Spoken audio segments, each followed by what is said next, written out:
हमारा पाठ शुरू है रहस्य। इस पाठ में अब तक आपने देखा कि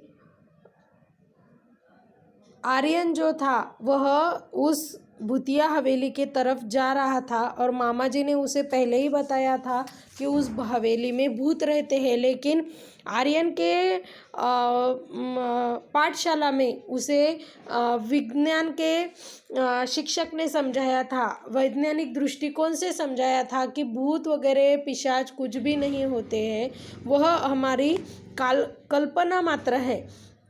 मामा जी ने कहा था इस हवेली में पिछले 10-15 सालों से कोई नहीं रहता। पहले उसमें एक जागीरदार का परिवार रहता था, अब जमींदार का परिवार रहता था। अब जमींदार का परिवार खत्म हो गया है और उस तरफ कोई जाता आता नहीं है। एक बार घिसू उधर गया था, बेचारे का बुरा हाल हुआ था। 3 महीने तक खाट पकड़े रहा और मामा जी ने आर्यन को पहले ही बता दिया था कि वह हवेली जो है वह एक जमींदार जी की हवेली है। उनका परिवार वहाँ पर पहले रहा करता था, लेकिन अब उनके परिवार में कोई भी जीवित नहीं है और उधर कोई जाता आता भी नहीं है। और उसने कहा कि एक बार घिसू गलती से वहाँ चला गया था, लेकिन उसका बहुत बुरा हाल हुआ था। वह 3 महीने खाट पकड़कर बैठा था। आर्यन करवटें बदल रहा। आधी रात को उठकर उसने छत से उनकी हवेली को फिर से देखा। वहाँ रोशनी थी। गर्मी की छुट्टियाँ बिताने के लिए वह मामा जी के घर आया था। यह एक समृद्ध गांव था। मामा जी के पास एक विदेशी डिजिटल कैमरा भी है।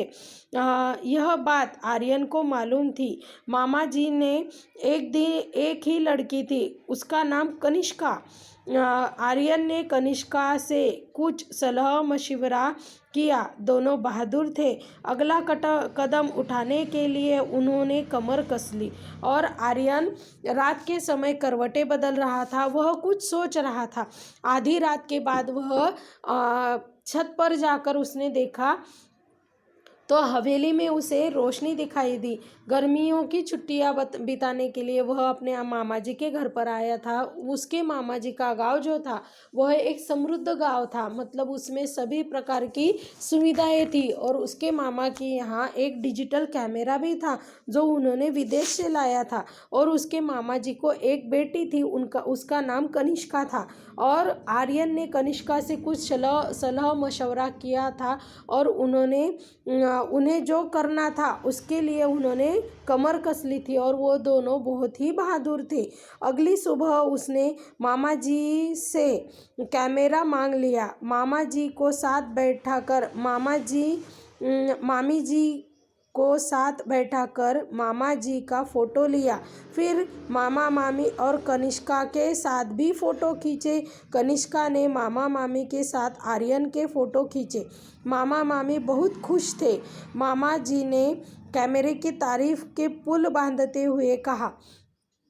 और अगली सुबह उन्होंने कुछ तभी सोचा था, इसलिए उन्होंने सुबह क्या किया कि अपने मामा जी से वह कैमरा मांग लिया और उस कैमरे से मामा मामी का फ़ोटो निकाला, कनिष्का के साथ उसका फ़ोटो निकाला। बाद में कनिष्का ने मामा मामी के साथ आर्यन का फ़ोटो निकाला और मामा जी इतने खुश हो गए कि मामा जी ने उसे और जानकारी देते हुए कहा कि रात में मामूली रोशनी में बिना फ्लैश के भी यह तस्वीर खींच लेता है।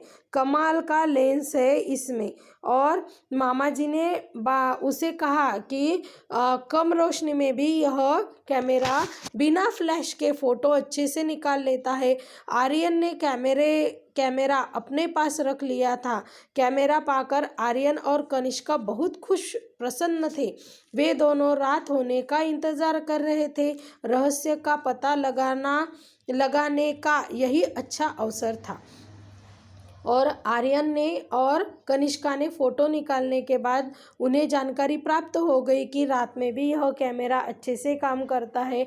यह सुनकर आर्यन ने वह कैमरा अपने पास रख लिया और रात होने की वह इंतज़ार करने लगे। अंधेरा होते ही दोनों घर से निकल पड़े। हवेली सामने थी। अंदर से हंसी और कहों की आवाज़ें सुनाई पड़ रही थी। आर्यन और कनिष्का ने पहले चारों ओर ध्यान से देखा। कहीं कोई खतरा नहीं था। वे दबे पांव हवेली में चले गए। बीचों बीच एक बड़ा कमरा था। उसका दरवाज़ा अंदर से बंद था। खिड़कियाँ नीचे से बंद थी लेकिन ऊपर से खुली थी। और जैसे ही अंधेरा हुआ वह दोनों घर के बाहर निकले और सामने की हवेली की ओर चलने लगे। अंदर से हंसी की आवाज़ें आ रही थी। आर्यन ने और कनिष्का ने चारों ओर देखा कि कोई खतरा तो नहीं है और वे दबे पांव हवेली के पास चले गए और उन्होंने देखा कि हवेली के बीचों बीच एक कमरा था।